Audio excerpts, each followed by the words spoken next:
Well, the return to iOS has happened a bit sooner than I expected. No, I did not get the iPhone XR. Something has happened to the Google Pixel, and that basically highlighted my day. So I was charging the Google Pixel, and then I noticed that it had stopped charging. I tried switching the power adapter, I tried switching the power plug. Same thing happened. It would charge for just a few minutes and then stop. And I would try unplugging it, plugging it back in. It just wasn't working. So my personal conclusion was that somehow, some way, the port had died. However, being that I rely on others for transportation, I did not want to take the chance of having issues in that department.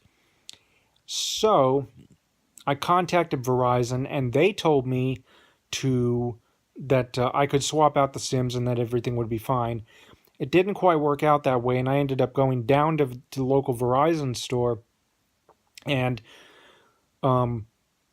they had to reset the network, and I don't know if that was through their computers or through my phone or both. And then when I get home, voicemail isn't working. And so I contacted their customer support, and they actually had to reactivate it. So after a couple hours of craziness, my iPhone 6 Plus from 4 years ago is now the active phone that I'm using, and will be until get a chance to hopefully replace it on Christmas morning.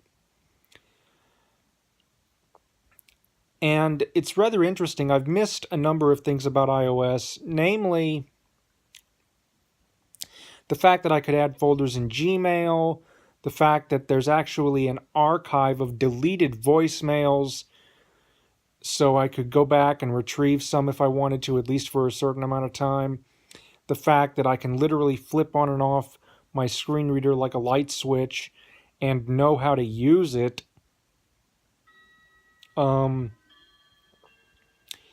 It's just I just felt like it was a welcome home moment. In other news, I was thinking about the iPad and my future computing needs. There have been some rumors swirling that Apple in a couple of years may ditch Intel, and if that happens, we may end up being in for a rather interesting surprise. Whether they adapt the Bionic chips or whatever they do.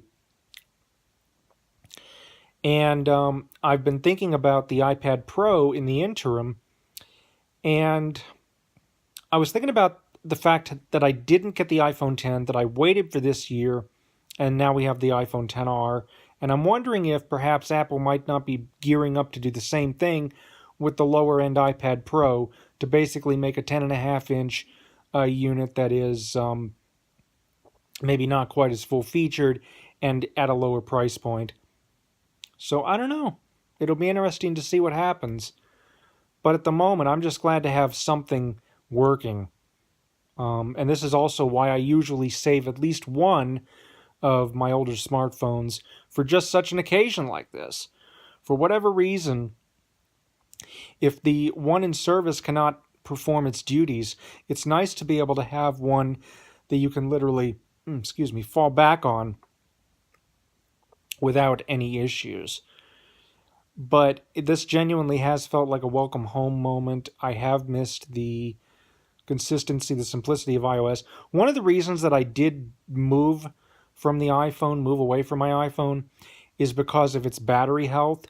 It would die at 40%, but thankfully in iOS 12, they've incorporated some features to throttle back the battery, throttle back the processor, and a lot of people are saying that sucks.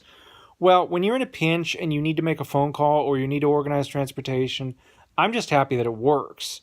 I'm more than happy to put up with the slightly slower speeds for the more consistent fact that it works,